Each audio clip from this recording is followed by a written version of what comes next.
नमस्कार। आज मैं मौजूद हूँ उत्तर प्रदेश के भाजपा के कार्यालय में। यहाँ पर जो है कई सारे नेता जो है आज बीजेपी ज्वाइन कर रहे हैं। यहाँ पे मैं कहूँगी अपने कैमरामैन से कि पूरा व्यू इधर जो है वो देखिए कि कितने लोग, कितने सारे पार्टी के नेता यहाँ पर मौजूद हैं और वो आज बीजेपी में शामिल हो रहे हैं। यहाँ पर दोनों उप मुख्यमंत्री उत्तर प्रदेश के मौजूद हैं, केशव प्रसाद मौर्य और ब्रजेश पाठक। यहाँ पर जो है प्रदेश अध्यक्ष भूपेंद्र चौधरी भी मौजूद है। यहाँ पर मैं जानने की लोगों से कोशिश करूंगी कि आखिर 2024 जैसे कि 2024 लोकसभा चुनाव पास में है, ऐसे में उनका अब बीजेपी में जो वो शामिल हो रहे हैं उनका क्या उद्देश्य है आने वाली लोकसभा को लेकर। मैं जानने की कोशिश करूंगी। अपना परिचय बताएं।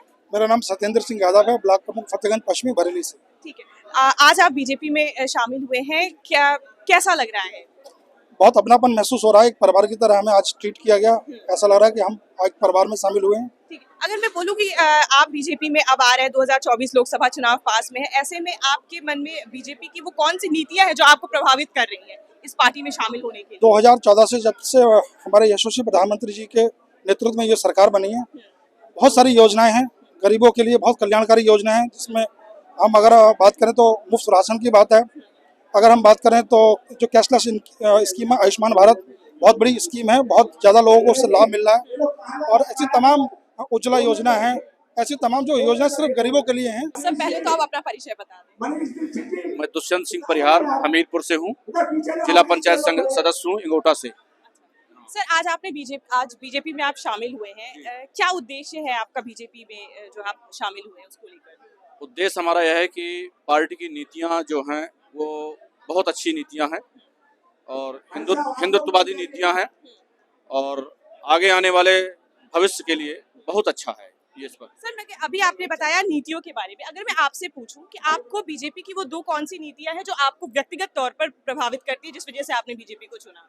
व्यक्तिगत तौर पे मुझे ये प्रभावित कीजिए। पहली बात तो जो हमारा भगवान का मंदिर भव्य बना, वो जो 500 साल से नहीं बन पा रहा था, जिसके लिए हम लालायत थे, क्योंकि हम हिंदू हैं, इसलिए हम चाहते थे कि भगवान राम का भव्य मंदिर बने और मतलब हम लोग उनके दर्शन करें।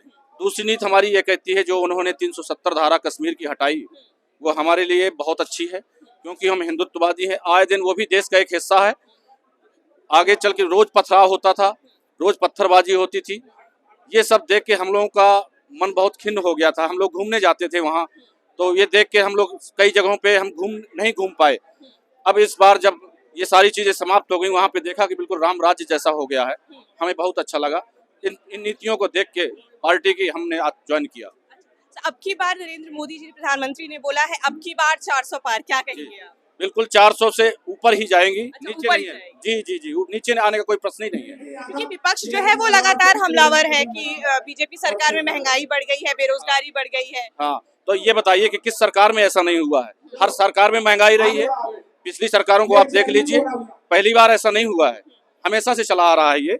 हाँ, जिस चीज की क्राइसिस कम होती है तो वो क्राइसिस उसकी बढ़ जाती है, उसके रेट बढ़ जाते हैं। ऐसा कुछ नहीं कि इसी सरकार में ऐसा हुआ है। ठीक है। मेरा नाम मृत्युंजय प्रताप है, मैं सदस्य जिला पंचायत हूँ, जनपद महोबा से। अच्छा, मैं अगर आपसे पूछूं कि आप भी आज बीजेपी में शामिल हुए हैं, क्या उद्देश्य क्या है आपका कि जो आपको बीजेपी में या बीजेपी तक लेकर चला आया, क्या है?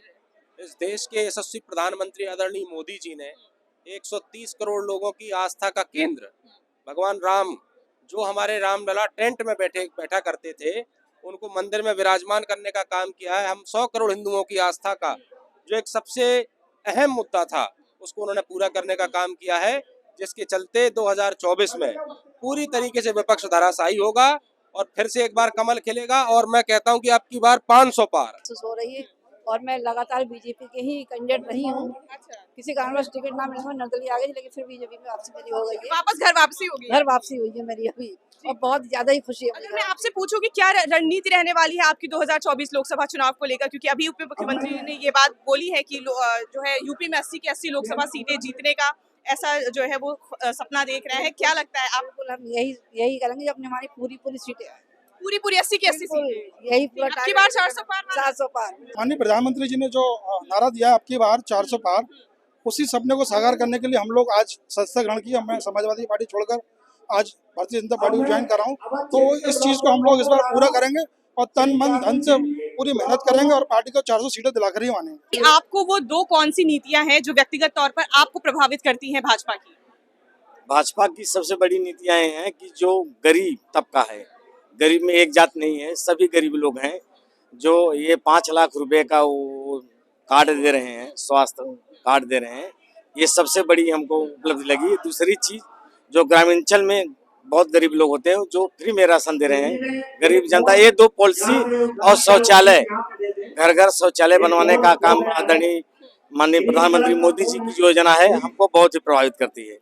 अगर मैं आपसे पूछूं तो आपकी क्या रणनीति रहने वाली है? सेम टू सेम, ठीक है। तो जैसा कि आपने अभी सुना, जो लोग अभी जो भी छोटे बड़े नेता, वो अपने अपने क्षेत्र के माने जाने नेता जो है वो आज बीजेपी में जितने लोग शामिल हुए हैं, ये थी उनकी राय कि वो आखिर इस बीजेपी में क्यों आए हैं। तो ऐसे ही देश दुनिया के तमाम खबरों के लिए बने रहे हमारे साथ। मैं राजेश्वरी शुक्ला, कैमरामैन विवेक के साथ, नेशनल न्यूज नाउ।